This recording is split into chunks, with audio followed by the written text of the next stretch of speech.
Broadcast is ready, and you may call the meeting to order when you're ready. Thank you, Cindy. The Assembly Committee on Government Affairs will come to order. Madam Secretary, please call roll. Assemblywoman Anderson. Present. Assemblywoman Black. Assemblywoman Brown May. Here. Assemblywoman Considine. Present. Assemblywoman Dickman. Here. Assemblywoman Duran. Here. Assemblyman Ellison. Present. Assemblywoman Martinez. Present. Assemblyman Matthews.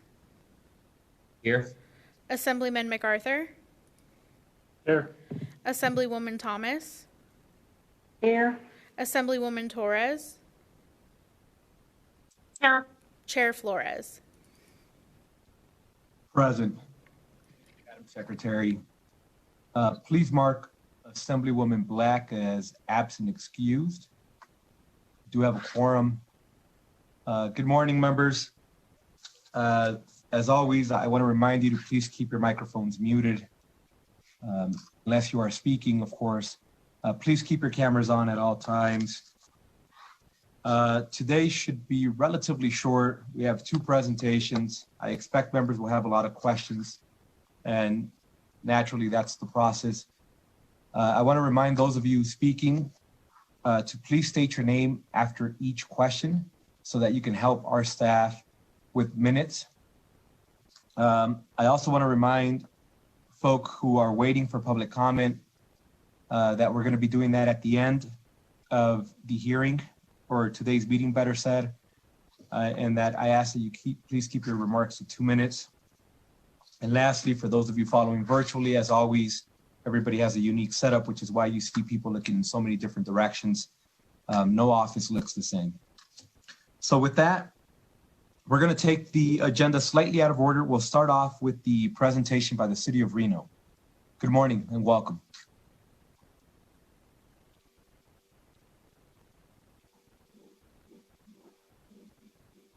Good morning.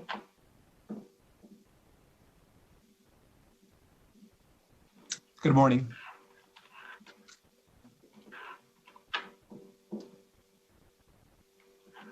Chair Flores, Vice Chair Torres, and members of the committee, thank you for inviting us here today to share an overview of the City of Reno. I'm Callie Wilsey, and I serve as a Senior Management Analyst in the City Manager's Office, focusing on intergovernmental relations. I'm honored today to be joined by our City Manager, Doug Thornley. Mr. Thornley was sworn in as our City Manager in October of last year. He brings with him an extensive background in both government and the legal field. City Manager Thornley will be leading the bulk of today's presentation, and I will wrap up with some information about our legislative priorities this session. With that, I'll turn it over to our City Manager.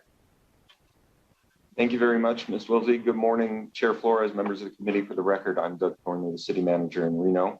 I know it's best to be brief. I've heard that admonition right from the jump. And so what I'd like to do is I'd like to introduce our mayor and council, and then I'll talk about the biggest little city in two parts. First, would like to describe sort of the universal challenge in our country and state, response and recovery from the global pandemic. And then second, our long-range effort to assure fiscal stability so that we can continue to provide high-quality services to the folks in our community. Well, 1 second, getting this. Go. Like I said, we've worked diligently with our regional partners to assure a united response, from building the regulatory framework through which Truckee Meadows has been able to reduce testing positivity rate and the spread of COVID-19.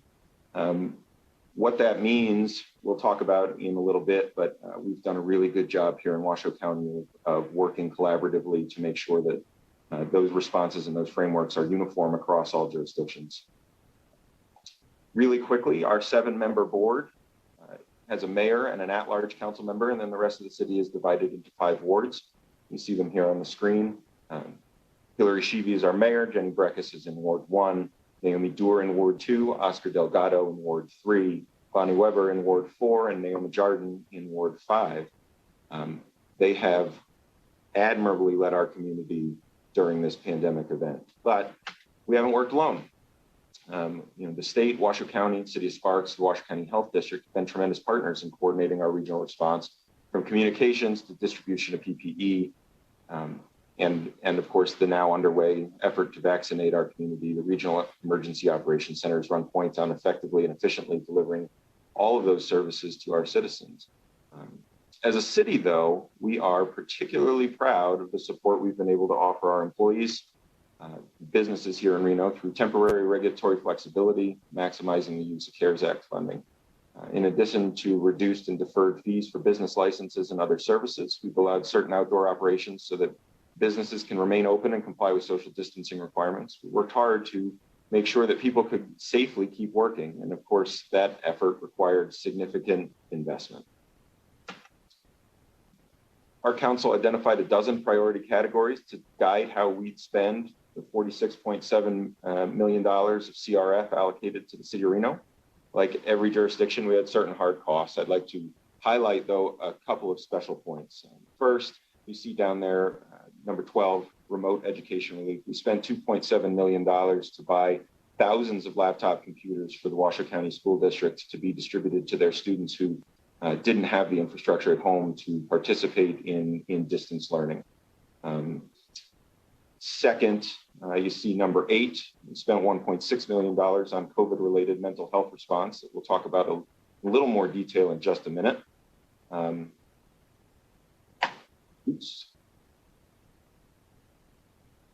fourth point, which you see is we've made a significant investment in protecting our unsheltered population from the spread of COVID. We'll see some pictures of what we're doing here in Washoe County in just a few slides. And then sixth, we've spent $5.7 million on business impact relief programs.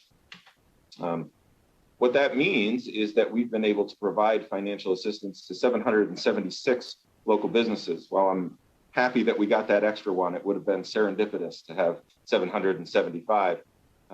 Of those, there are 300 some odd local artists, musicians who we've also been able to take care of through this allocation and this relief program. One thing that we're really proud of is that we were able to highlight women and minority-owned businesses in this assistance program, and we were able to get grants into their hands very, very quickly. I mentioned the unsheltered population and the investment we've made there. One of the things we've been working on as a community is building a central location for wraparound services, sheltering, and ultimately transitional housing on what's been referred to as the Governor's Bowl Park. You see it's up here. I don't know if you can see my cursor or not, but it's the baseball field up here. This site, the two identified parcels sort of above that, sit up. They're a flat surface, and that's where sheltering and transitional housing will take place in the future. But we've been given this tremendous opportunity to make a capital investment that should help the unsheltered community and the community at large for years to come. We've spent $1 million distributing food to our vulnerable populations and to our other residents. Made sure, like I said, that we were able to provide thousands of laptops to keep remote learning moving in a positive direction. And then the mental health support, I'm sure you've all read about our agreement with Talkspace. Talkspace is an app that provides licensed mental health therapy services, and we've made it free for every Reno resident over the age of 13. On a more long-term basis, our focus as a city is financial stability for core municipal services. That's the function we provide for this community, and some of the challenges that we face, I think, are worth the committee's attention. Just in general, I think this is us, right? We're the third largest city in the state. We have almost 1,300 full-time employees. We're 106 square miles, and we've been around for more than 100 years. these are the services we provide, right? These are the buckets, all the usual suspects in terms of public safety. We also have a planning department like everyone, business licensing, wastewater and stormwater management. We work in concert with our partners in Sparks and Washoe County to make sure that we have an appropriate regional framework and infrastructure built to protect the larger space in the Truckee Meadows. And then, of course, sustainability is something that we've been working on. We've been very proud of here in Reno in recent years. One of the challenges that we're having is with the manner in which we deliver services for our unsheltered population. So I showed you the tremendous investment that we've been making in the last year. We serve as the lead entity for operations and oversight of the men's shelter in the region. And that's unusual because normally unsheltered populations are served primarily through the county in which they live. We're also the regional lead for the continuum of care, and we provide direct outreach through what we call our Clean and Safe team. And that's a group that goes out and makes connections with our unsheltered population, makes sure that they have at least knowledge of the services that we're able to provide in this community, and that if there's an opportunity for us to make connections for them, that's what we do. And so every year we spend about $5.2 million in homeless related services. Our general fund revenue looks like this. So you can see that $5 million is a significant opportunity cost when we're looking at our general fund revenue. What you see is that we're pretty evenly split between property tax and C-tax, like everyone. But the franchise fees, the business licenses, we sort of make up the remaining third of this puzzle. And here's how we spend it. Also, like other government entities, salaries, wages, employee benefits take up a large chunk of the general fund expenditures. Services and supplies to keep the lights on, of course. Our debt service, we're very proud that we've been chipping away at that consistently and moving that in the right direction in our estimation. Capital outlay you see is relatively low. Our capital program in the general fund could stand some attention. Again, we're talking about the opportunity costs, and a lot of our capital investment comes from our enterprise funds. So our strategic plan, our 5-year strategic plan, was adopted in February of last year. It had, just about 3 weeks to get off the ground before we had to focus on something else, like everyone, for the year. But these are the strategic goals that our council has set for our city. As I said, number one is fiscal sustainability. Number two, we're making sure that we have safe and efficient delivery of public safety services for our community. Number three, we are working on economic opportunity for the folks who choose to make Reno home. What we think makes a lot of sense there is focus on the unsheltered population and affordable housing.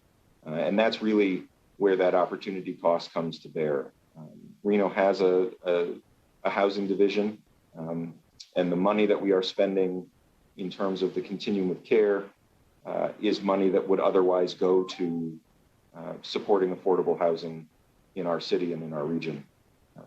Economic and community development, like everyone, what we've been looking at is bringing high quality, well-paying jobs to our region, making sure that we're able to coordinate that inflow with housing and infrastructure, and working with the school districts to make sure that the services people need when they choose to move to a place are available and are available in real time.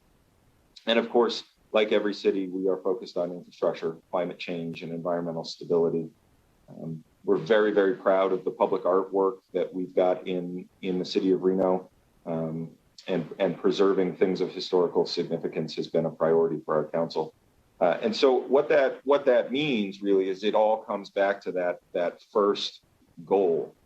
For us to do any of the stuff that we've deemed important enough to make this list, we need to be sustainable, fiscally. And so we work really hard, like everyone, to stretch our existing revenues to provide those core services. But we continue to advocate to this group and others for sustainable and equitable allocation of property tax and modernization of the tax structure. We are in the process of realigning the manner in which services are provided regionally with Washoe County and the city of Sparks.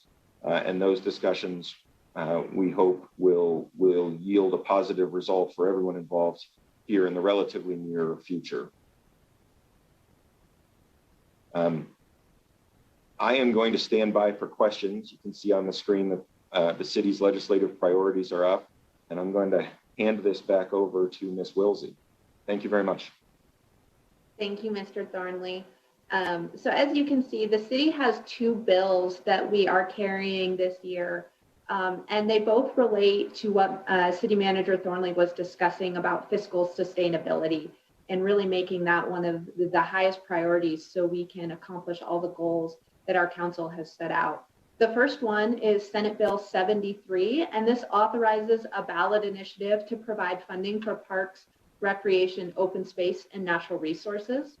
The second one is Senate Bill 11, which authorizes cities within Washoe County to enact the supplemental governmental services tax. I know that those are not specifically on the agenda today, but wanted to highlight those, and we look forward to speaking with you as those bills make their way through the legislative session. And then the last slide we just wanted to leave with you is contact information. We look forward to working with all of you during this legislative session. I am available to answer questions, be a resource, however I can help, and I look forward to working with you. We also contract with the Griffin Company, and so they are available as well. With that, both City Manager Thornley and I are available for your questions. Thank you. And thank you. I appreciate the presentation. We'll start off first with Assemblywoman Anderson. Good morning, and thank you for the presentation, Mr. Thornley. It's nice to meet you. I have the honor and pleasure of serving as Assembly member for a little bit of the Reno area, more around the Neal Road area and everything. So my question actually has to deal a little bit with that area. What is the outreach to our minority community then, especially following, not just related to COVID-19, but also following the events from last spring when there was an attempt to take over a peaceful Black Lives Matter rally the way that it happened. So how has that outreach been working over the summer and actually since I guess about, I think that was May of last year, I want to say. So just what has the outreach been for our minority community, I guess? Sure. Well, let me answer your, I'm sorry, Doug Thornley for the record, and through you, Mr. Chair, to Assemblywoman Anderson. Let me answer your question sort of in reverse order. The outreach on the public safety side from the police department in particular has been, I would never call it necessarily a renewed focus because it is something that they've been working on for at least a decade. But the police chief, his executive team, they have been out in the community. They've been holding many conversations, both with our minority communities and with the city of Sparks, the sheriff's office, and they've been making a coordinated outreach effort to improve those relationships and talk about steps that we might be able to take to make for a more inclusive community. Certainly, that's something that's on my radar screen. It's something that just as soon as it is safer for us to be out getting together is going to be a focus of mine. But there are conversations that we need to have, and there are conversations that we need to continue to have, particularly as the profession of police work sort of goes through this sea change that we're all witnesses to. In terms of COVID relief and that sort of outreach into our minority populations, that is something that we've been doing by monitoring. I get a report from our neighborhood services folks every week. We monitor test positivity, testing access, things of that nature by zip code. And we make sure that we're getting that messaging out. We've made a particular push to make sure that all messaging, all signage, all manner of outreach that we're doing on that front is available in both English and Spanish. And we are continuing to prioritize those populations that might not have otherwise had access or might not, I suppose, be as readily informed of the opportunities that are available to them. That is a focus of ours in our COVID relief efforts. Yes. Great. And thank you, Mr. Chair, for allowing me a question. Because again, as you all know, I'm very proud to be from Sparks, but I also am very excited to hear about all of the work that both cities are doing together to try to help everybody. So thank you so much for the presentation. Thank you for your question, Assemblywoman. If we could go next to Assemblyman Matthews. Thank you, Mr. Chairman. I want to thank both of our presenters for being here with us this morning. It's a question about page 14, where you have the pie chart showing revenue sources for the 2021 fiscal year budget. I just wanted to ask specifically about business licenses and the revenue from that. And I wonder if you could just provide a little bit of context in terms of the economic shutdown and the impact there, how that has impacted business license revenue. Do these numbers sort of represent a downswing? Is this sort of a recovery phase back to normal? Just wondering if we could get that number in context in light of the pandemic. Thank you. Sure. I'm sorry again, Doug Thornley for the record, through you, Mr. Chair, to Assemblyman Matthews. It's down. Business licenses and permits in general, our permit numbers, the valuation is up, but the permit numbers themselves are down. Business licenses, that is sort of a self-correcting revenue stream. So when the business doesn't make money, we don't collect business license revenue, right? It's a sort of a staggered collection based on gross receipts. And so it is down. It is not down, I would say, catastrophically. And I don't have an exact percentage for you or dollar figure at this moment, but the business licenses, like I said, we've spent a tremendous amount of money and made a tremendous effort to keep people working and keep people working safe. And I think that is sort of the message of this slide deck, and that we're in a space where we're moving forward. Thank you, Mr. Thornley. Thank you, Mr. Chairman. Thank you, Assemblyman, for your question. If we could go next to Assemblyman Ellison. Was that for me, Mr. Chair? I'm sorry. Yes, please. Yes, sir. Thank you, Mr. Chair. I've got two small questions. SB 73 authorizes a ballot initiative to provide funding for parks, recreation, open space, and natural resource. One of the things that I was going to ask, is that a sales tax or is that a property tax ad valorem? That's my first question. Can they answer that? Sir, Doug Thornley, for the record, through you, Mr. Chair, to Assemblyman Ellison, and I will give you to Ms. Wilsey here in just a second. But in general, what that bill does is it requests permission to convene a committee to study the options and then ask for the Board of County Commissioners to place a question on a ballot. And so while sales tax is included in that list, sort of the best way to think about it, I think, is what you would have seen through WC1 when we did the school capital funding. So this is a first step in a much longer process. Ms. Wilsey. Okay, thank you. And then the other question I have, last one, is future events. I talked to, when we heard the presentation from Sparks, we're talking about, is there any hope of bringing back some of the special events that makes Reno great, like the car shows and concerts and then like the air races? Is that on hold for this year? Doug Thornley, for the record, through you, Mr. Chair, to Assemblyman Ellison. I would not say that it is on hold. I would say that our focus is making sure that we bring it back in a manner that is safe for all of the participants. And so I think we are just as excited as you, as Sparks, as anyone who participates in those events. And we'd love to have them back in just as short a time period as we possibly can. But our number one priority is the safety of the community and making sure that we don't slide backwards in our fight against the pandemic. Thank you very much. And thank you, Mr. Chair. Thank you. Members, any additional questions? Madam Vice Chair. Thank you, Chair. I apologize. I forgot to add it into the chat there. But thank you for working with me, and thank you to the City of Reno for your presentation. I do appreciate your thorough presentation. I'm just wondering if you could talk a little bit about the testing efforts and the vaccination efforts for the homeless population. I know you talked a little bit about the governor's goal, but I'm just wondering if you could elaborate a little bit more on that. Of course. Doug Thornley for the record, through you, Mr. Chair, to Vice Chair Torres. What we have been doing is we've been down on the river. We've spent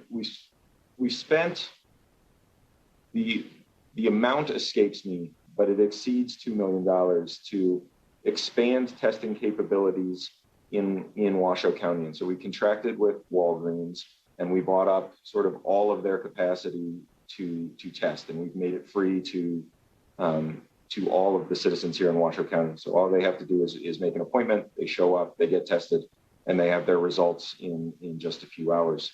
And of course, our hospital partners, our medical partners have been grinding away and doing what they can to increase their capacities as well. And so what we've been doing is we've been down communicating those opportunities. We've been making sure that people have access to those resources. Vaccines, as you know, is sort of a more challenging and more pressing issue at the moment. And all of that comes down to inventory. When we get it in, we're able to push it out in conjunction with the governor's tiers, or his lanes and the tiers within the lanes. But that is largely held up by inventory. And as we get into those populations that are part of the public and not specifically identified on those in those tiers and in those lanes, we will be pushing out that communication effort, and we'll be making sure that folks know where the central locations are to get those vaccines and when the days and times are available to get the shots in arms. Thank you. To follow up with the Major. Please follow up. Thank you. And so it would just seem to me, though, that one of the barriers that's coming to my mind is that if I was homeless, that I might not have access to the technology necessary to call to schedule an appointment for a vaccine, to get tested, and I probably am not going to have access to computer to do that as well. So I'm just wondering what the city is doing to kind of accommodate special populations that might not have that access, if there's partnerships being created with local nonprofits or organizations, and if not, if that's something that would be considered in the future. Doug Thornley for the record, through you, Mr. Chair, to Vice Chair Torres. We are running into the problem you just described with sort of a multitude of vulnerable populations. And we lean heavily, of course, on the nonprofit world, particularly as it relates to our unsheltered populations. But what we're doing right now is working on identifying, like I said, central locations, whether that's at a fire station or some other point in the community, and getting information into folks' hands so that they can either go there or place just a simple phone call and get on a list to be vaccinated.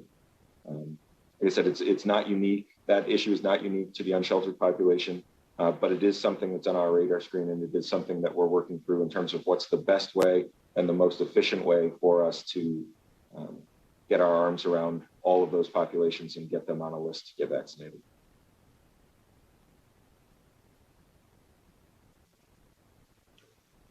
Madam Vice Chair, do you have a follow-up, or are we good?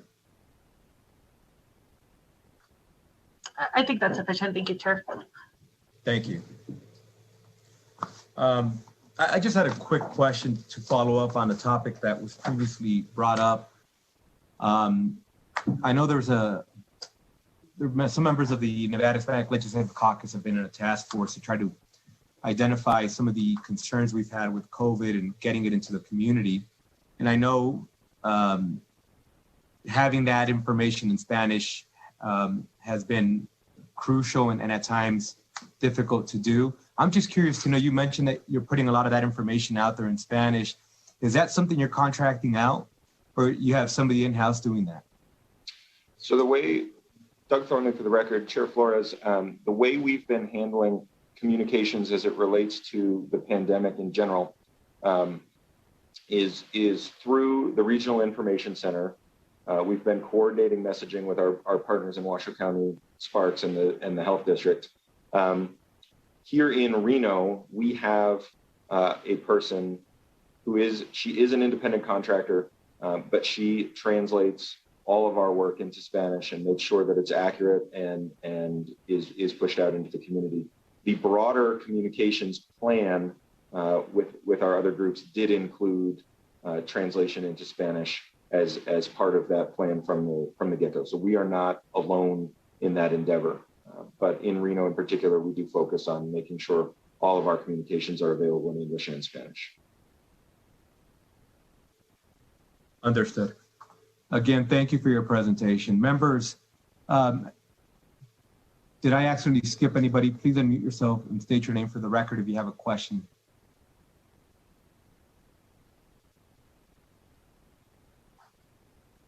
Thank you. Again, thank you both for the presentation, and we look forward to working alongside of you as session progresses. Please reach out with any questions, members. Make sure you utilize them as a resource. With that, we're going to go ahead and close out the presentation from the City of Reno. And next, we'd like to invite Ms. King from Clark County, and we'll open up the presentation from Clark County. Good morning and welcome. Good morning, Mr. Chair. This is Joanna Jacob. I'm Government Affairs Manager. I'm going to be sharing my screen before Manager King begins the presentation. So if you'll just stand by, we do have a PowerPoint presentation, and Manager King will be delivering the bulk of it. Perfect. Thank you. Thank you.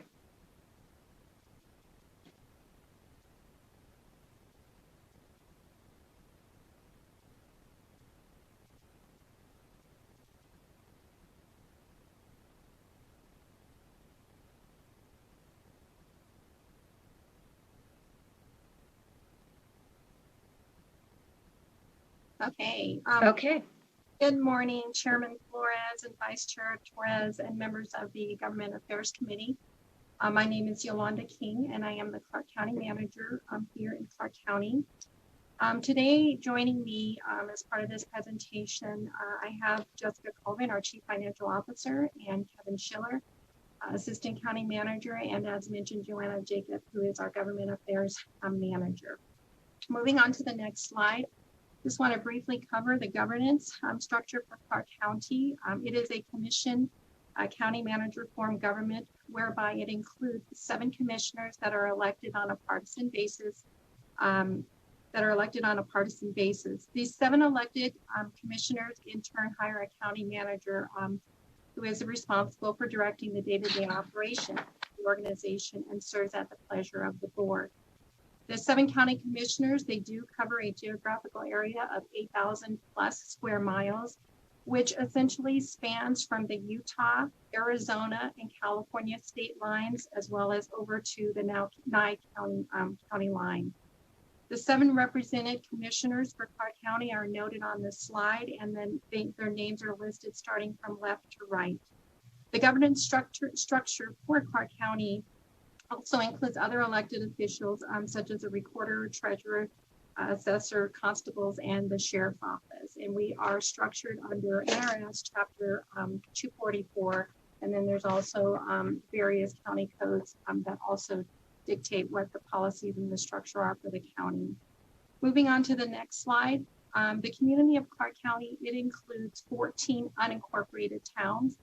That includes urban as well as rural areas. We do include or have 5 incorporated cities within Clark County with a population of over 2.3 million residents. 2.3 million residents, and is the most populous county in the state of Nevada with over 75% of residents residing in Clark County. Clark County is the 13th largest county by population in the United States. And as we move to the next slide, this map shows an aerial view of Clark County. It includes the incorporated areas, the cities, as well as the unincorporated areas. And what's important to note about this slide is the large amount of area that is unincorporated, which is noted in the yellow shaded areas. And then the remaining other colored areas are represent the incorporated cities. And so I just wanted to give you an aerial view of how much of Clark County does include an unincorporated area.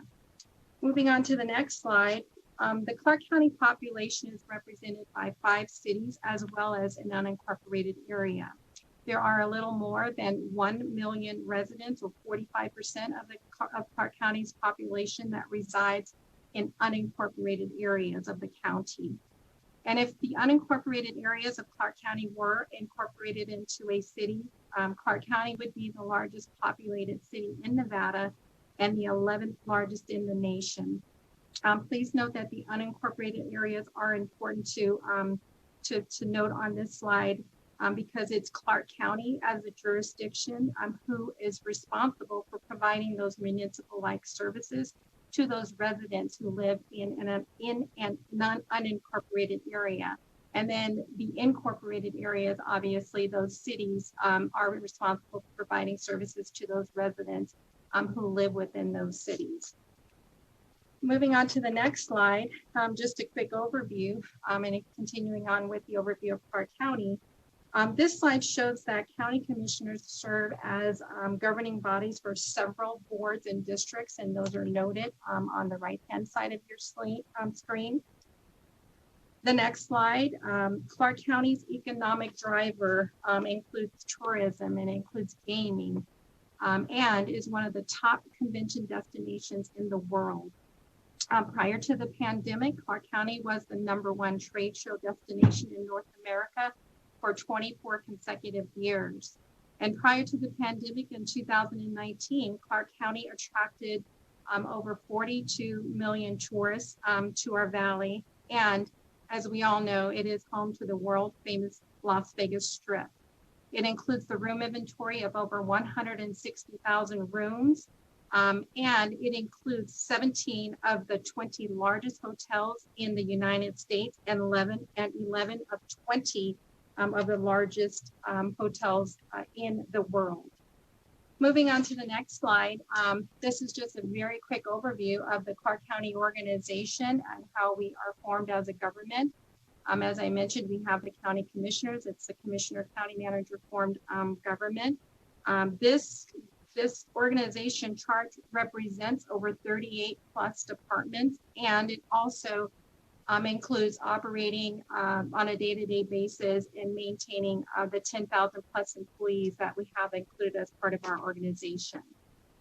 The next slide, you may remember that in a presentation that was provided by NACO to this committee, I believe either a week or 2 ago, it was noted that every Nevadan in the county, every Nevadan is a county resident, and that's the same here in Clark County. So every Southern Nevada resident is a Clark County resident. The counties in Nevada, and again, not different here in Clark County, they all provide regional as well as municipal services. Clark County also, in addition to providing those regional and municipal services to our residents, we also may extend those services to visitors who come into our community on a regular basis. And so, as noted in the previous slide, your municipal services are provided to more than 1,000 residents.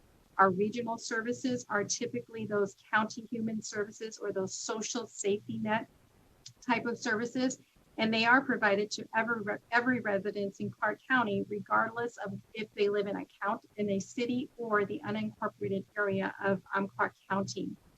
What this chart illustrates is it lists departments that were noted in the previous slide, and divides them into the types of services they are responsible for providing. Departments listed on the left-hand side of the screen are those departments that provide regional services to all 2.3 million residents. And the departments listed on the right-hand side of the screen are departments that are responsible for providing municipal services to the 1 million plus residents who live in unincorporated areas of Clark County. On the next slide, we have listed for you the Clark County General Fund revenue framework and the revenues that are generated as part of our general fund. And it's important to note that the taxing authority for a significant portion of the revenues that are collected by the Clark County General Fund are governed by the state legislature. And any changes, for example, any changes to property taxes or consolidated taxes, all require a legislative change. And so much of what we collect, the taxing authority does lie at the Nevada Legislature level. On the next slide, just to give you a very quick, brief overview of the county financial overview, is that the county's budget for fiscal year 21, the annual total budget is $9.1 billion, and that includes all of our 38 departments as well as other agencies that are listed on the slide, like Metropolitan Police Department, McCarran Airport, and the University Medical Center. A significant portion of the $9.1 billion budget is considered non-discretionary, meaning that much of the money that's collected in various funds are collected for a specific purpose and must be spent on those specific purposes as mandated either by the state or federal requirements. The general fund budget is considered a discretionary fund, and it is the general operating fund of the county. The general fund budget is $1.4 billion and is approximately 15% of our total budget. And a significant portion of the regional and municipal services is accounted for in our general fund budget. Many departments, and in addition to that, many of the department budgets are included in the general fund, but also any payments out to jurisdictions for which we're responsible for providing funding for also come out of the county general fund.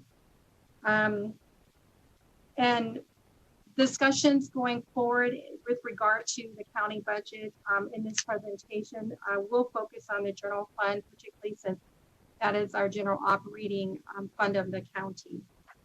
On the next slide, these are the general fund revenues that are collected by the county. And so for fiscal year 21, the general fund revenues total $1.3 billion. The largest revenue source for the county general fund comes from property tax revenue at 39%. And the second largest revenue is consolidated taxes, which is primarily made up of sales tax collections, and that's at 36%. Based on the decline in sales tax revenues, property taxes and consolidated taxes have essentially traded places. For a very long period of time, the consolidated tax collected in our general fund, it was the largest revenue source. However, for the fiscal 21 budget and based on the decline of the revenues on the consolidated tax, we now have property taxes our number one largest source of revenue coming into the general fund. Also, I wanted to make note that in 2019, our room tax collections obviously fell dramatically because of the pandemic. And although the county general fund, the amount of room taxes that are collected in this fund is insignificant. Most of our room tax revenues that are collected are in other non-general funds. I just wanted to make note that room tax collections for Clark County was $729 million in 2019. And a great deal of that amount, 35%, was allocated to the Clark County School District. We have been and are experiencing to date a decline of about 64% of our room tax collection. And I just wanted to make note of the decline in room tax and the continuation of that decline may at some point impact our county general fund as well as other funds, simply because the county is responsible for the $2 billion in outstanding bonds that are paid with room taxes. And so what's very also important for us is that the bonds that are paid for by room tax dollars or revenues, they are geo-backed bonds by the county. And so we are paying very close attention to what that looks like, because obviously we wouldn't want to get into a situation where the county is having to pay for debt service related to those bonds that are backed by the county.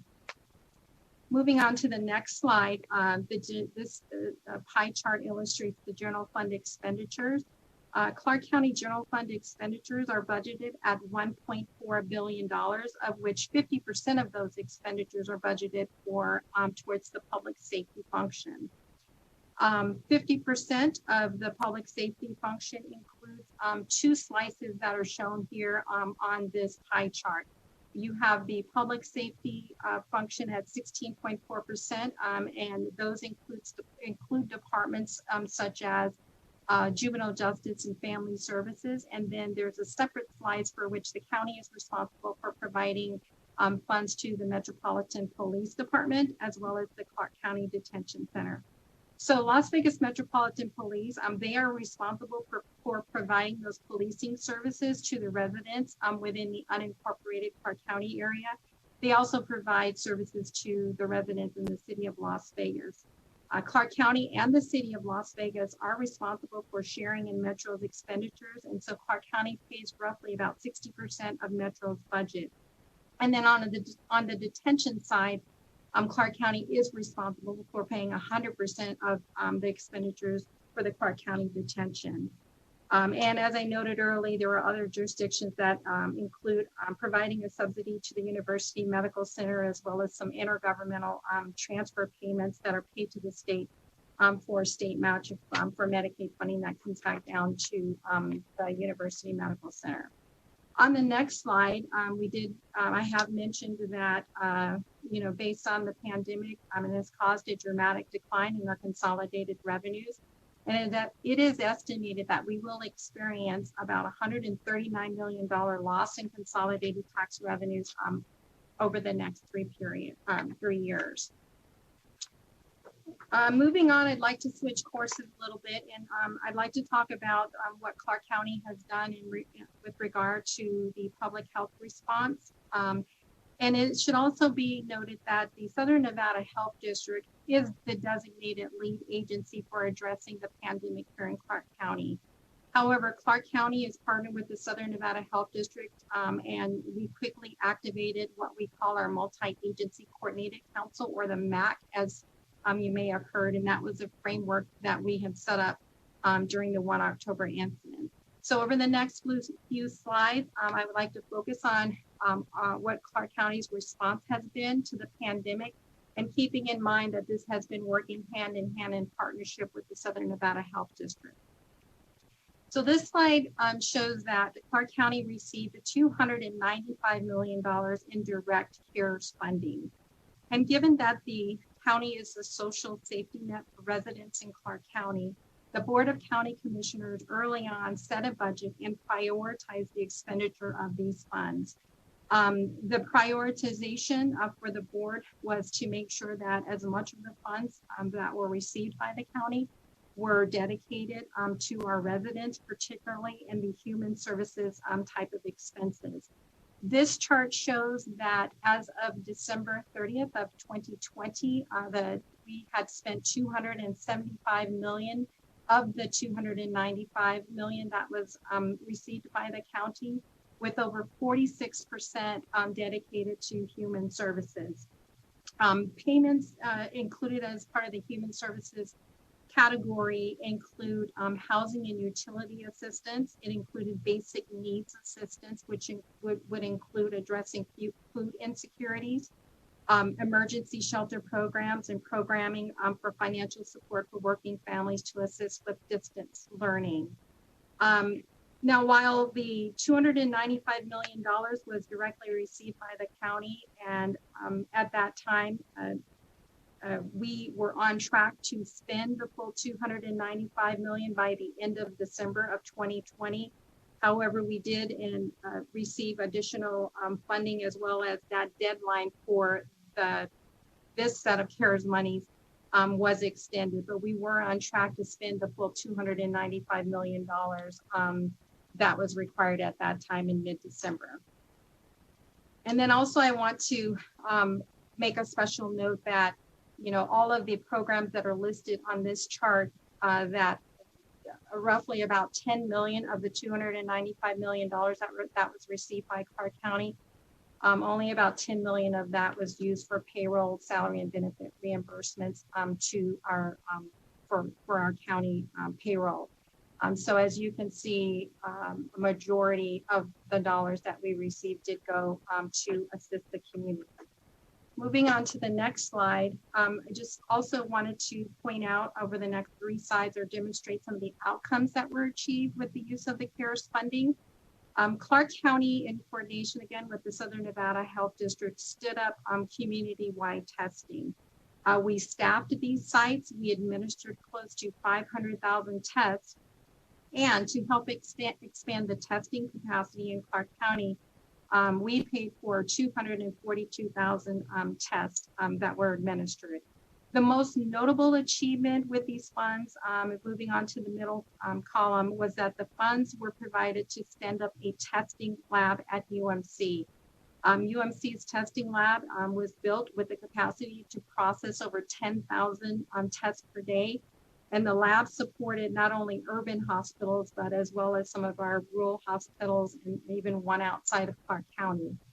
The CARES funding was also used in that last column to provide support to our small businesses within the county. We offered 3 types of grant programs that included rental assistance, business stabilization, as well as retrofit grants. There was an outreach provided to over 3,000 small businesses. We provided legal services that was provided to over 700 businesses, and that was in partnership with the Legal Aid of Southern Nevada. And grants were also awarded to our urban Latin and Asian chambers. And then lastly, there was over 1,100 rental assistance, retrofit, and stabilization grants that were directly provided to our small businesses here in Clark County. Moving on to the next slide, when we talk about our human services with regard to housing assistance, Clark County provided over 16,000 households with rental assistance, and over 63,000 utility payments were paid. Clark County also stood up a Hispanic outreach campaign that reached over 30 million views. And then incidentally, we are also moving forward with that same campaign to have the Hispanic outreach on the vaccine side of the house as well. You move over to the middle column, funding to assist with providing basic needs such as food assistance, again, utility assistance, childcare assistance was also provided, and that was provided through the partnership of 34 nonprofit providers. And over 2 million meals were provided to individuals and households. I think also what's notable here is that behavioral and substance abuse counseling services were provided to over 5,900 individuals. And in the last box, we have our congregate care. Our group housing was also provided. What was also notable was that we stood up in partnership with the City of Las Vegas, what we call an ISOQ, or Isolation Quarantine Center. And that was provided for our homeless population to be able to quarantine and also house the homeless population where the capacity was greatly reduced in areas where they were in other nonprofit facilities that no longer have the capacity to house the homeless population. And then on the next slide, I wanted to point out that Clark County stood up what we call our School Days program, which assisted over 900 families in the county by providing recreational center sites to be able to provide learning programs to assist working families with distance learning. To offset the cost for these families enrolled in the School Days program, the county did provide financial assistance for those who qualified under the school district's free and reduced lunch program. as well as we provided financial assistance to our working foster families so that they may be able to send some of our foster children to the school days program. Moving over to the middle column, there was additional emergency leasing and shelter services that were needed for our families. So for instance, you may have had a situation or many situations where someone tested positive, but it did not require hospitalization. And those individuals or families needed sheltering. And in some cases, you had individuals where they were living in the same household and one member tested positive. We needed to be able to address isolating that family member outside of their homes to prevent additional spread of the virus within the household. We also provided emergency leasing sheltering services to, again, our homeless individuals. And also what was kind of brought on early on in the pandemic was that we needed to provide sheltering for our tourists. And so prior to the shutdown and even after the shutdown, as we began to open, if we had tourists that tested positive, obviously they weren't able to go back to their hotel sites. And most likely not able to get on a plane or and go back home. We needed to provide sheltering on an emergency basis for our tourists that came into our community. And then lastly, the last column shows that Clark County provided sub-awards to all the cities except the city of Las Vegas, as they did receive their own direct funding of CARES dollars. And this just highlights at a high level of how those cities spent those sub-awards. Moving on to the next slide, this also provides for you, what we're looking at going forward with regard to any federal funds that are received to address the pandemic. So Clark County originally received, as I mentioned, $295 million in CARES funding. And we spent 275 at the end of December, and we had about 20 million remaining, and the intent was for those dollars to be used for our housing assistance program. You may have heard of the CHAP housing program. It's the CARES Housing Assistance Program, and so the remaining dollars of the first tranche of federal funding under the CARES program will be used for housing assistance. In 2020, the federal government did pass a Consolidated Appropriations Act to provide additional rental assistance to the state as well as Clark County and the cities. So approximately $162 million will be provided from Clark County as well as the various other cities. And so we will be moving forward to provide funding for rental assistance. Moving on to the next slide, I think it's important to note that the first allocation of CARES money, we ended up the year with over 12,000 applications in the queue. So we were able to process applications prior to the end of December 30th of 2020. However, at the end of the year, there were still over 12,000 rental assistance applications remaining in the queue. Since January 1 of 2021, we've received an additional 8,000 of households who've applied for rental assistance. And that's averaged about 1,000 applications per week. And as we mentioned previously, in partnership with the cities, we've all combined, or we do plan to combine all the dollars that we've received under the Appropriations Act and apply that $162 million allocation for rental assistance. And we estimate that the $162 million allocation will address the 20,000 rental assistance applications that are currently in the queue. And we will be able to provide an additional 20,000 applications that are anticipated to fill up the queue. So in total, the $162 million is anticipated to be able to provide assistance to close to 40,000 households.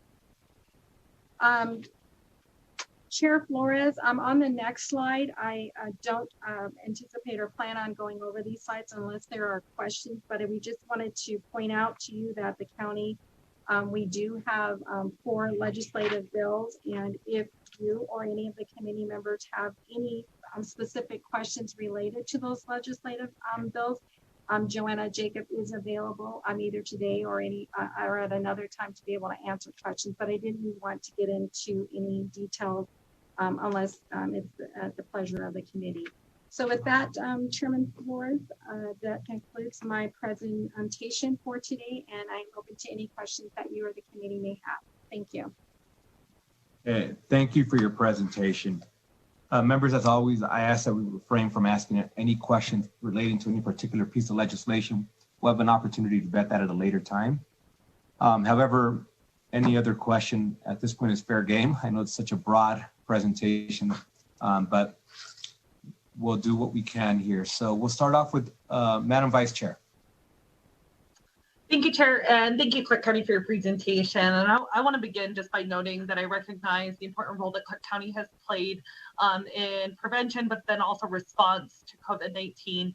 I've definitely seen that the work that our county employees and all public officials in the county as well are doing to ensure that we're providing information and access to resources, specifically the disbursement of the county grants, I know has played a phenomenal role in ensuring that our community had food and rental assistance. So I really do appreciate the work that you're doing. My question is specific to the HMIS system, and I can't remember I think it's the human management system that is used by the county. My understanding is that there is a portion of the HMIS system that requires a social security number just for, and we've talked about this off the record, but it just requires like a personal identifying number. And I'm just wondering if there's been a push for us to cut the language out of there so that there's no longer that requirement for a social security number, but maybe a cell phone number, some other type of identifying information that we could use that's easier for individuals to track. I understand that the reason maybe behind that, but obviously state grants don't require an individual to have a social security number to receive. And there's many families that might not even be comfortable sharing that information with the county. So I'm just wondering if there's been any push for us to kind of eliminate that and train organizations so that that's no longer a part of that, the process of receiving assistance. This is Yolanda King representing Clark County.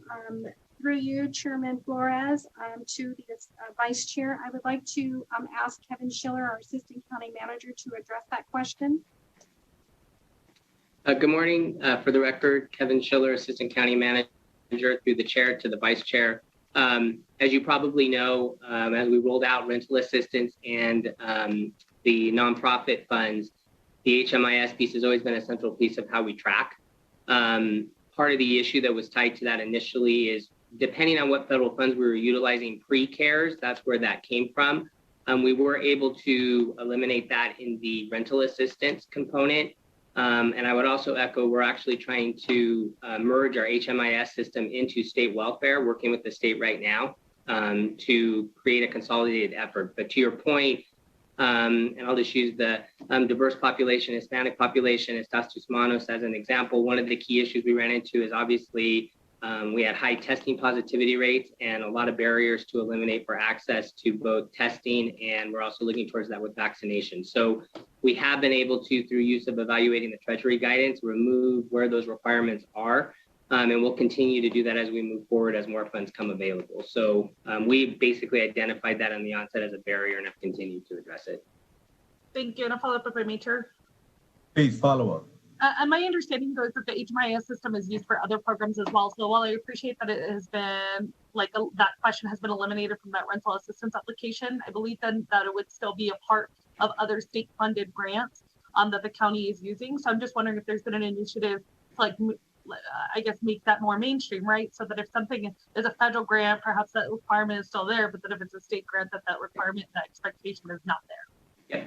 To answer your question directly, that is exactly what our IT staff have been working on, is to curtail that to the funding source so that we have flexibility to do so. And since we're on the topic with HMIS, the other piece I would echo with the second allotment of rental assistance funding, obviously the Treasury guidance is more prohibitive in terms of how we can utilize those dollars and eligibility. So we actually have been utilizing, we have IBM that has come in to help us with that in our integration through HMIS so that we can support that and eliminate where it's not needed. And do we happen to have a timeline for that of when the HMIS system should be updated so that you can curtail it to the funding source? It's in process now. We can remove fields in the current structure. So that's one of the pieces that we're working on with IBM and that support. There are two different programs. So that's one of the challenges that we have, but we're attempting to roll out our new rental assistance program within the week. And we're hoping to have HMIS centered around that also at the same time. But I can give you an update offline also so you're looped in. And thank you, Vice Chair. If next we go to Assemblywoman Martinez. Thank you, Chair Flores. Ms. King, you talked a little bit, you touched on the outreach for the community, for the Hispanic community about COVID. My question is, what efforts are being made to reach out to the undocumented community in order for them to be to get their COVID vaccine? Could you elaborate a little more on that, please? Yes, this is Yolanda King representing Clark County, and I share Flores through you to the Assemblywoman. I would like to turn this over also to Kevin Schiller. I believe that the outreach for the undocumented community has been included. We've not, steered away or deteriorated from the SOS Hispanos campaign, but Kevin can elaborate on that. For the record, Kevin Schiller, Assistant County Manager, through the chair to Assemblywoman Martinez. Yes, to echo Ms. King's components, Estatus Hispanos, as you're aware, was very focused on kind of three areas. One was testing. The second was tied to rental assistance on both ends. What we did do is we have utilized funding from that original CARES allocation to support the continued marketing campaign that is actually actively in development right now, tied to the vaccinations for the undocumented population and removing those barriers. As you know, there's tiers in terms of how you can be tested. I'm sure everybody has heard that. So what we are doing is actively working with Erica Vilas and her company, who are essentially creating the marketing and the branding, which will be a little bit curtailed more to the vaccination, and also looking at where we can advertise and market that to get down to the grassroots level. Thank you. Next, if we could have Assemblywoman Thomas. Thank you, Mr. Chair, and good morning to Clark County. My question is, I was looking at fiscal year 2021's budget, and with the revenue that is projected, I see that 39.1% is property tax. Well, my question is dealing with foreclosures. Do we have the numbers for foreclosures at this time? How is it affecting that 39.1% of revenue that we're expecting for property tax? And what, if anything, is being done for homeowners to keep their homes? I understand that we have rental assistance, and that's great. But what are we doing for homeowners that contribute to property tax? Thank you. Hi, this is Yolanda King representing Clark County through the chair to the Assemblywoman. In terms of the foreclosure, currently in the community, we are not seeing where the foreclosures is currently an issue in the community. And so that's not to say that going forward, we won't see what the effects of that looks like. This generally lags. We thought maybe a year later that we would start to see what that looks like, but we've not experienced, a high level of foreclosure in the community. Also, with the allocation of the CARES monies, the first allocation, I'll call it, it did include assistance for mortgage assistance. But that's not the case with the Appropriations Act money that we currently will be receiving. Those monies are dedicated to rental assistance, but we were able to assist in the first tranche of federal monies to address the mortgage side of it, not just rental assistance, but also mortgage. And moving forward, that absolutely will be something that we have to monitor closely, because as I said, it generally will lag, and it's not to say that we won't see or have those issues later as we start to see homeowners not able to afford their mortgage. Property taxes, we were also paying close attention to this revenue source because, again, the lag in the receipt and the reduction of property tax revenue, we were anticipating that as we go into the fiscal year 22 budget, that we would see the values declining, particularly on the commercial side. We have not or did not experience a significant decline in the assessed evaluation on the residential nor on the commercial side. So that the estimated revenues for property taxes, we're not anticipating, especially going into fiscal 22, for a decline on those revenues. We are currently going through right now the appeal process for assessed valuations on the residential and the commercial side. We initially had anticipated probably receiving tens and thousands of appeals, much like what we saw in the Great Recession. But we did not see the number of appeals that were anticipated where property owners would dispute what their values were. And I think that's related to probably because there wasn't a significant drop at all. In fact, the assessed values have increased or anticipated it have been increasing on the property tax side. So I hope that answers the questions.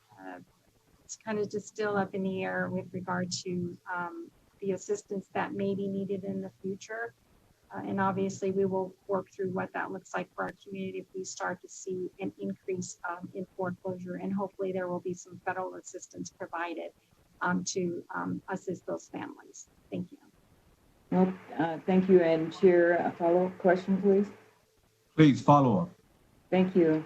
Ms. King, I just want to be reassured that you'll let this body know what those numbers look like within the next 3 to 6 months, because I'm really concerned because if people needed rental assistance, I would think that homeowners are in the same predicament, and we really need the numbers and to see what we can do to assist these homeowners. I really don't want to wait and, like the Great Recession happened, it caught a lot of people by surprise. And then we were in the cleanup mode. And, I appreciate your explanation and your, assurance. It does give me room to relax a little bit. But if you could just keep us abreast of the data as you get it, I would appreciate that. Thank you.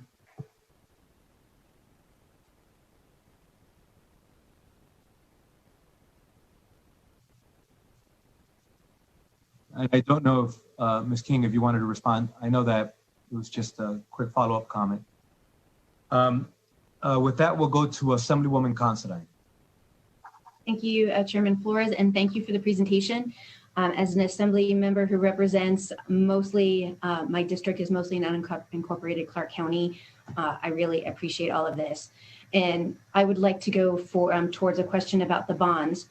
Earlier on, you mentioned that if the room taxes don't cover the bonds, that Clark County would be responsible to pay on those bonds. So I was wondering, is there a list, or what do those bonds cover?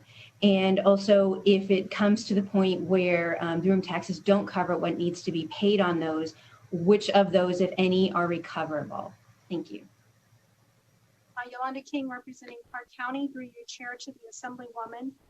Room tax revenues, we actually, based on the county's credit, issue bonds on behalf of the major revenue or bonds that we've issued for the Las Vegas Convention Center Authority.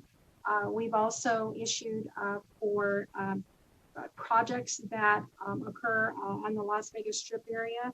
And then also one of the the other largest, probably half of what the bonds we have outstanding would include the Stadium Authority.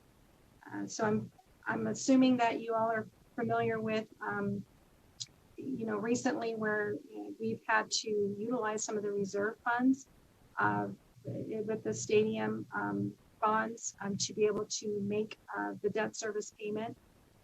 We have, when we issue bonds, we try to make sure that we have more than 1.5 times coverage for instances like this, where there might be a significant decline in revenue.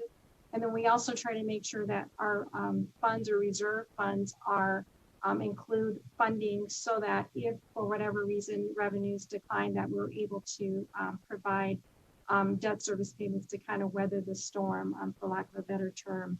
And so those are really the three main sources for which the $2+ billion in bonds have been allocated. So it's the Las Vegas Convention Authority, like I said, transportation or projects on the Las Vegas Strip area, as well as the stadium bonds are included in that. We are obviously paying very close attention. Like I said, having the additional coverage as well as the reserve funds will kind of help us weather through this. But if this continues longer, extended into the future, we obviously are going to have some issues to face, because then your reserves will be depleted. You may not have the coverage that we initially anticipated.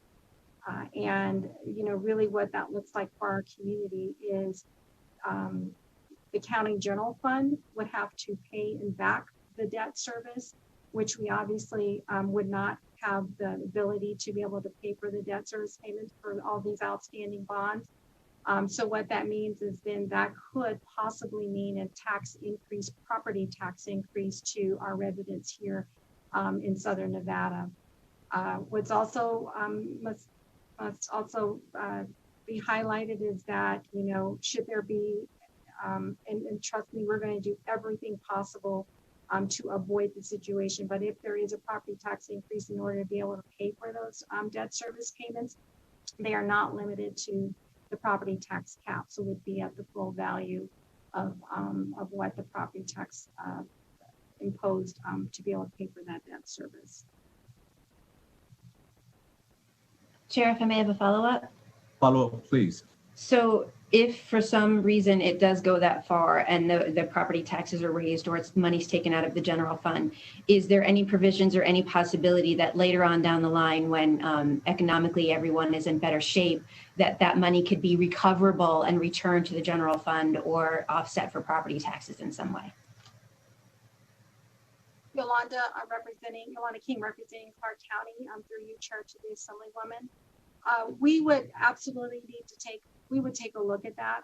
Obviously, wherever we can try to replenish those funds, we would definitely try to do that in where the situations are. Our absolute very last resort on this would be to increase taxes to our property owners. And so we would try to do everything possible to get before we would need to get to that point. But at this point, I don't anticipate that we would need to, simply because there's to be a light at the end of the tunnel with regard to this pandemic. Thank you very much. I appreciate your answers.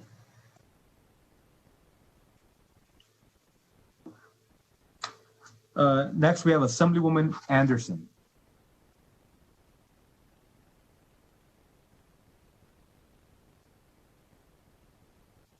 I believe you're muted. I am, and I just dropped some incredibly important information. So thank you, Mr. Chair, and thank you for the presentation. There's a lot of information here, but I'm going to continue on with the money area. In particular, I'm looking at slide 10 and to an extent slide 12 as well. I think there was a bill last session, SB 463, 460s, that had to do with the county coroner being able to increase the amount of money that you're able to charge people for a death certificate. Where exactly is that in the general funds? And then how is that being accounted for? Who has the oversight for it? How much has this generated since this bill came through? And I realize those are very specific things, and so wanted to get that in the room as well for fun discussion. I'm Yolanda King, representing Clark County through the chair to the Assemblywoman.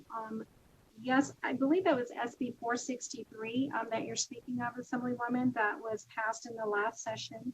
And it included a $3 increase to that was taxed on to the death certificates and collected. And what the bill allowed for was for the really the purpose of the funds and how they were to be used.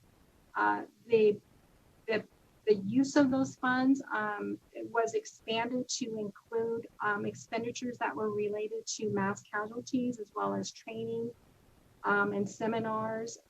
And then it was also used to, or allowed to be used for some of the programs that we currently had in place. For example, our youth DUI program. And so it was also allowed that we can use to subsidize the existing programs within the coroner's office.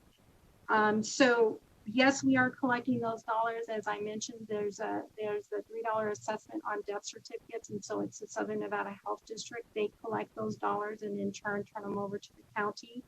They are not included as part of the county general fund revenues.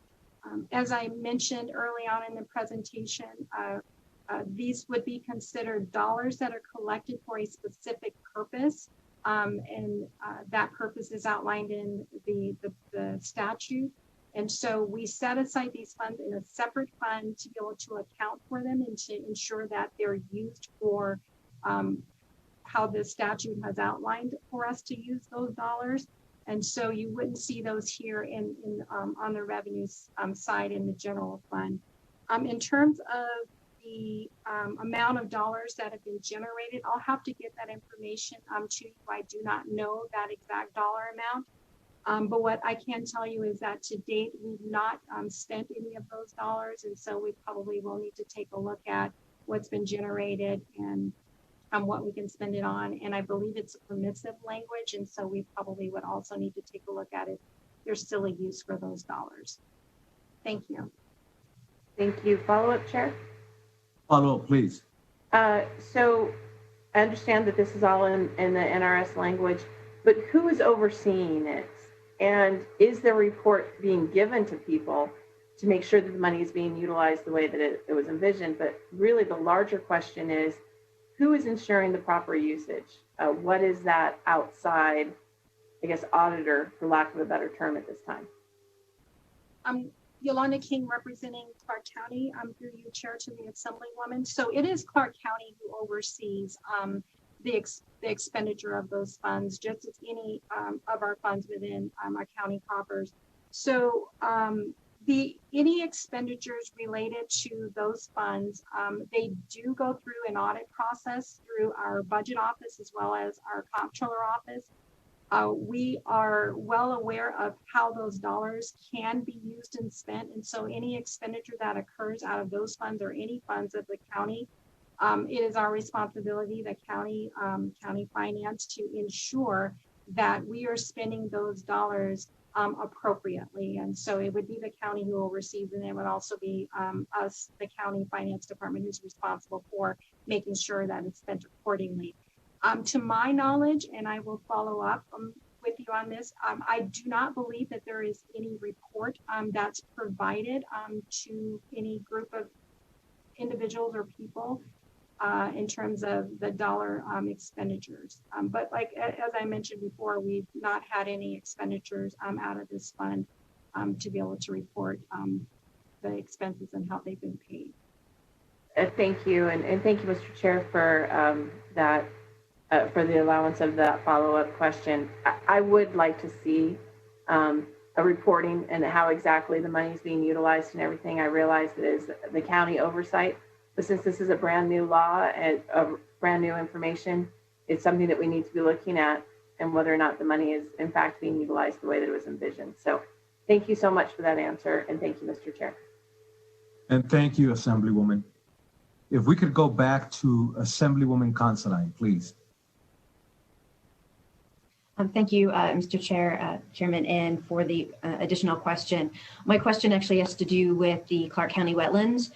Last week, the week before, there was another fire in the Clark County wetlands, and it seems like there's been a handful of those in the past few years.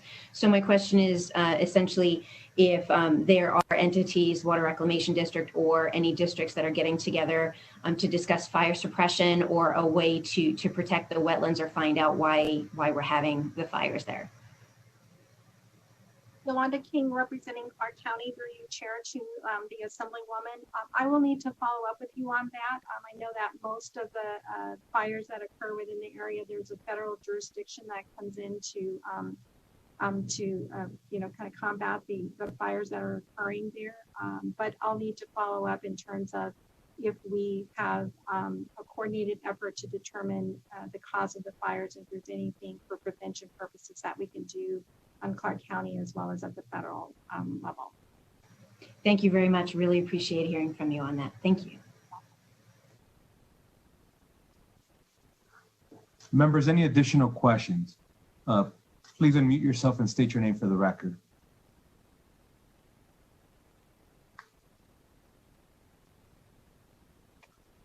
I don't believe we have any questions at this time. I wanted to thank you for the presentation again. I encourage you to follow up. There was a series of questions that I know, Ms. King, you'll get the answers to us. Please make sure you send it to the whole committee. If you send it to Ms. Judy Bishop here, our committee manager, she'll be sure to get that information to all the members. Again, thank you for the presentation, and we look forward to working alongside of you for the remainder of session. Members, reach out to them if you have any questions. At this time, I'd like to close out the hearing from Clark County, the presentation better said. And now I'd like to open it up for public comment. Broadcast, if you could go to those on the line wishing to speak for public comment. I want to remind those of you wishing to speak in public comment that you limit your comments to 2 minutes.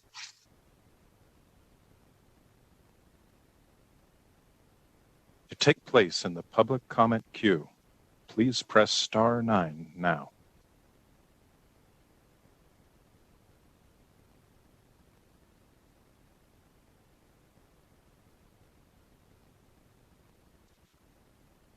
Caller with the last 3 digits of 164.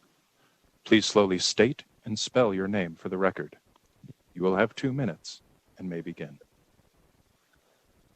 Anne Marie Grant, ANNEMARIE GRANT.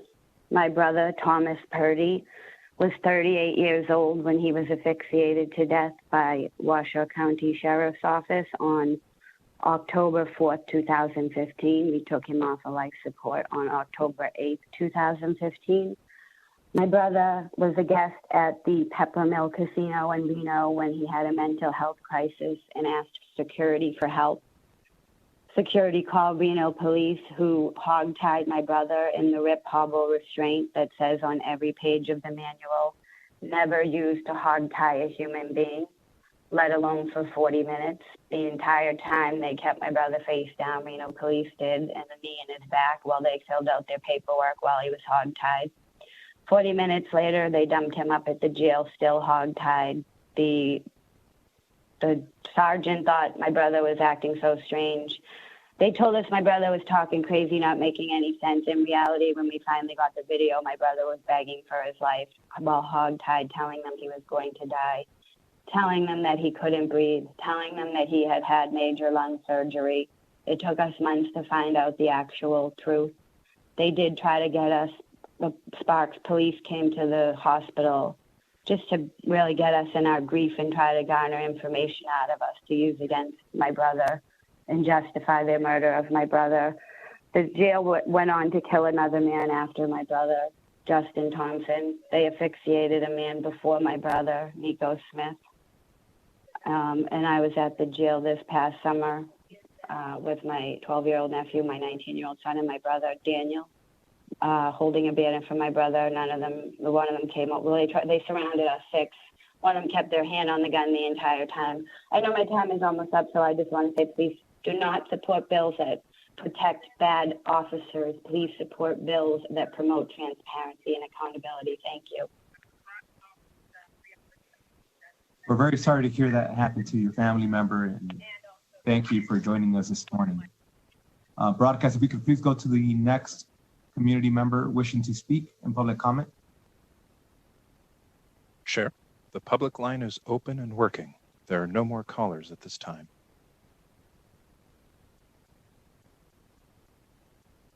Thank you. I'm going to go ahead and close out the public comment. However, Ms. King, I believe you're still on, and I want to apologize to our member. I accidentally skipped Assemblywoman Brown May, and I think she did have a question, and I apologize, Assemblywoman. I did not see your chat. But if you'd like to ask your question now, we can open up the presentation again from Clark County. And I wanted to give you the opportunity. I did not do that on purpose. I apologize. Thank you, Chair Flores. No worries at all. Ms. King, I did have a couple of questions relative to the outreach that's been happening across our very diverse community. And the district that I represent is in an unincorporated Clark County. And so first I want to acknowledge the sheer magnitude of the emergency that everyone has faced over the course of the last year, and the efforts that have been put forth by the many members of the county.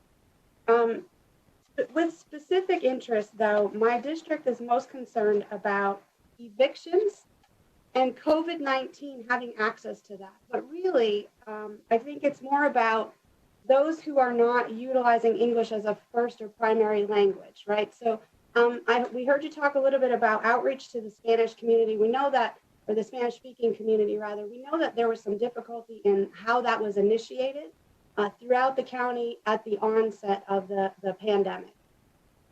As we work to get communications, and I believe your team talked about marketing and outreach efforts and how we're improving in that to get to a grassroots level, but more specifically, could you give us a little bit of detail about how we're reaching a broad-based population?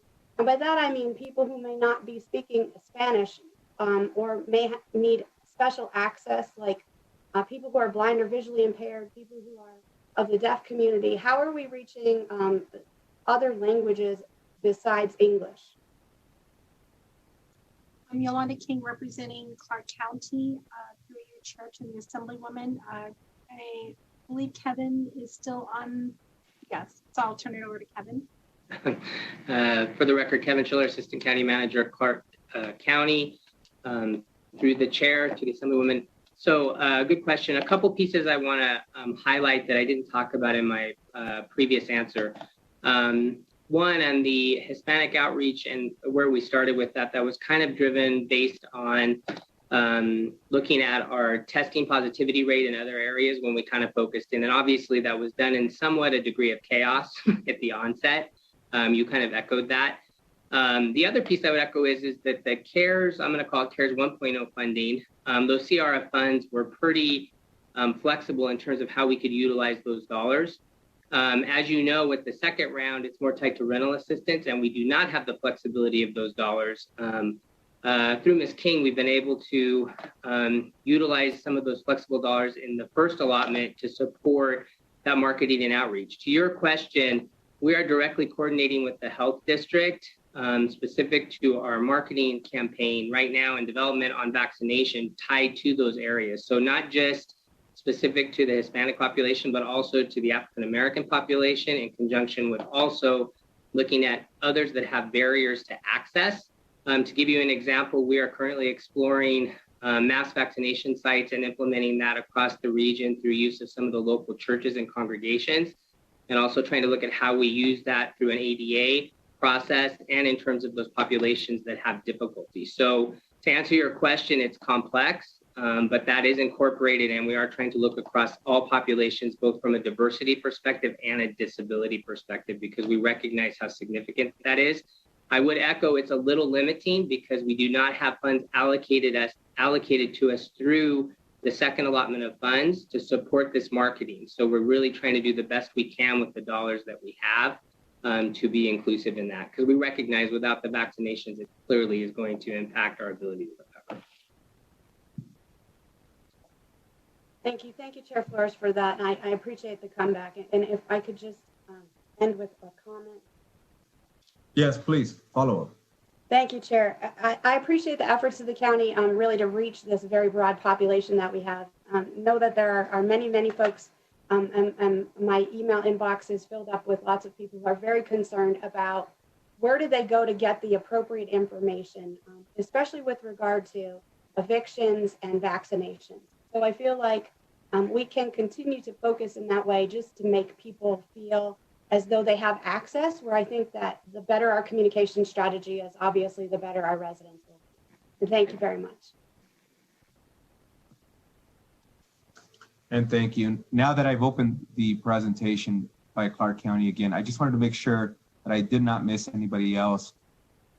If I did, please unmute yourself and state your name. I believe now we've gone everybody. Again, Clark County, thank you for coming back. With that, I'll close out the presentation by Clark County, and we've already done public comment.